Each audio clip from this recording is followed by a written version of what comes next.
Assalamualaikum warahmatullahi wabarakatuh. My name is Widiawati. I'm from class D. Today I'm very pleased to share an introduction to one of the most fundamental topics in linguistics, which is semantics and pragmatics. These two fields play a significant role in helping us understand how humans use language to represent ideas, express intentions, and interact with one another. I hope that through this video we can build a strong foundation before moving on to more advanced discussions in the coming weeks. Before we begin, I want to emphasize why this topic is important. Many people think that learning a language is simply means learning vocabulary and grammar. However, if we only focus on those two aspects, we miss the entire world of meaning that lies behind every word and sentence. Semantics and pragmatics help us answer questions such as why do words mean what they mean? Why do people sometimes say one thing but intend another? And how do listeners understand messages that they are not explicitly stated? Understanding these questions will make us better communicators, better teachers, and more sensitive language users. In this video, I will explain what semantics and pragmatics are, discuss the difference between them, and illustrate how they complement each other in everyday communication. I will also provide several real-life examples so the concepts become easier to grasp. My goal is not just to define the theories, but to show how these theories appear naturally in conversations, classroom, and even online interactions. Let us begin. Let us begin with semantics. Semantics focus on meaning that comes from the language itself. This means it analyzes meaning that does not rely on who is speaking, what the situation is, or how the listener feels. Semantics pays attention to the structures of words, how words relate to each other, and how combinations of words form meaningful sentences. It is like looking at language under a microscope, focusing only on the linguistic features that carry meaning. One important characteristic of semantic meaning is stability. For example, the word cat refers to a certain type of animal, whether it is said by a child, a teacher, or a scientist. The meaning doesn't depend on the time of the day or the mood of the speaking.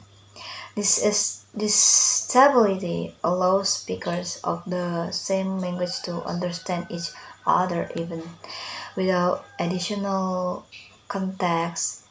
It is the foundation that makes communication possible. Semantics also studies different relationships between words. Synonymy explores words that share similar meanings like big and large, anatomy and big and large. Antonymy looks at opposites like hot and cold. Polysemy refers to words with multiple related meanings, such as head, which can mean the part of the body, a leader, or the top of something. There is also ambiguity, where a single sentence can have multiple interpretations, such as I saw the man with the telescope. Understanding these concepts helps us see how flexible yet systematic language can be. However, language is not just a system of literal meanings. In real life, people rarely communicate in a straightforward, dictionary-like way. This brings us to the second major branch of meaning, pragmatics. Pragmatics is the study of how meaning is shaped by the context. It looks at how people use language in actual communication, how they express intentions, and how listeners infer to interpret those intention. Pragmatics acknowledge that sometimes what we mean is different from what we say.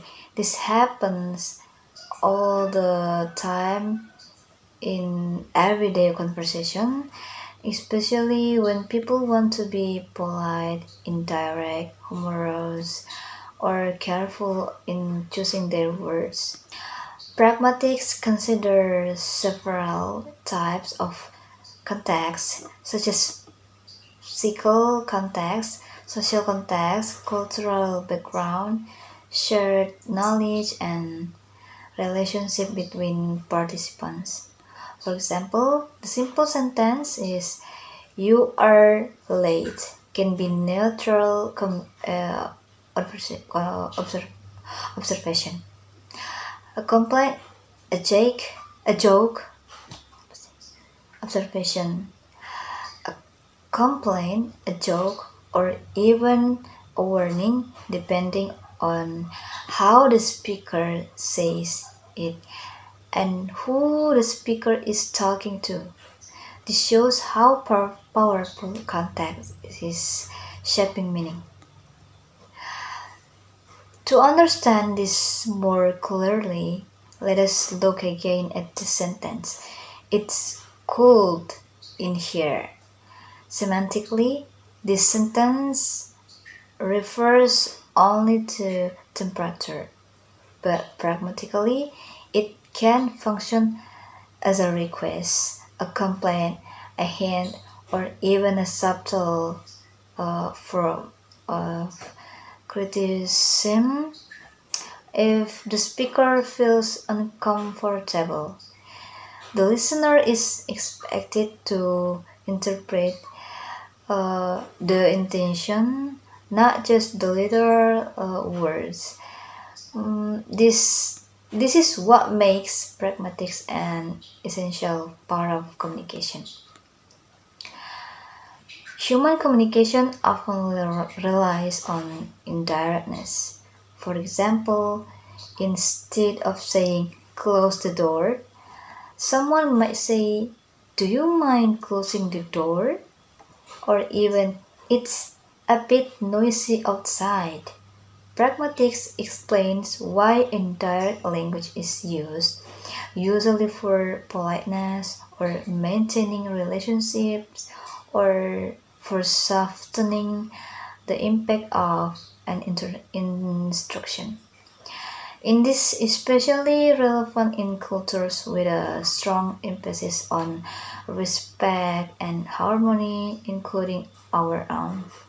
Without considering context, messages can easily be misunderstood. Two people from different cultural backgrounds may interpret the same sentence differently.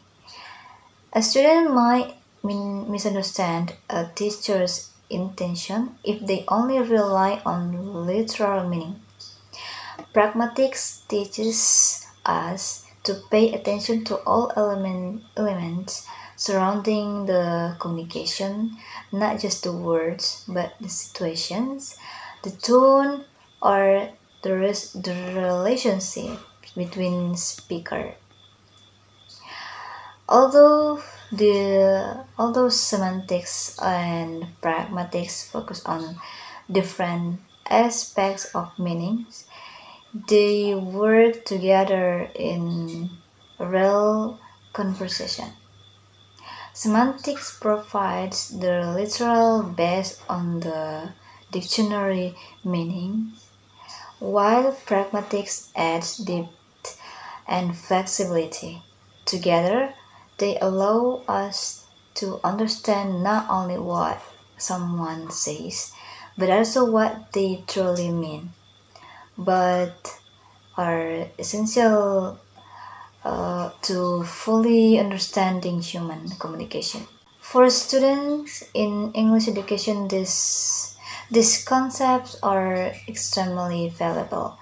As future educators, we will need to explain why certain sentences are interpreted differently, why specific expressions sound polite or impolite, and why learners sometimes misunderstand figurative or indirect language. When teaching English, we don't teach only grammar. We also teach how meaning works. In the classroom, teachers often encounter situations where students misinterpret instructions or questions. For example, when a teacher say, "Can you open the window?" The pragmatic meaning is a polite request, not a question about psychical ability. Understanding pragmatics help teachers give clear explanations and guide students in using language appropriately in different social settings. These concepts are also useful beyond the classroom. When we watch movies, read novels, chat online, or communicate with people from different backgrounds, we constantly interpret implied meanings, sarcasm, tone, and intention. A strong understanding of semantics and pragmatics helps us become more effective communicators and more aware of how language operated in everyday life. To summarize, semantics studies the literal and stable meanings of words and sentences, while pragmatics studies how meaning is shaped by context, intention, and social interaction. Both fields complement each other and give us a deeper understanding of language. When we combine the two, we can analyze communication more accurately and teach English more effectively. Alright, thank you very much for watching this extended explanation of semantics and pragmatics. I hope this version gives you a clear and more complete understanding of the topic. If you have any question or would to explore more example in detail, please feel free to bring bring me up in my next class discussion. Alright. Assalamualaikum warahmatullahi wabarakatuh. ただ生きるのは嫌だ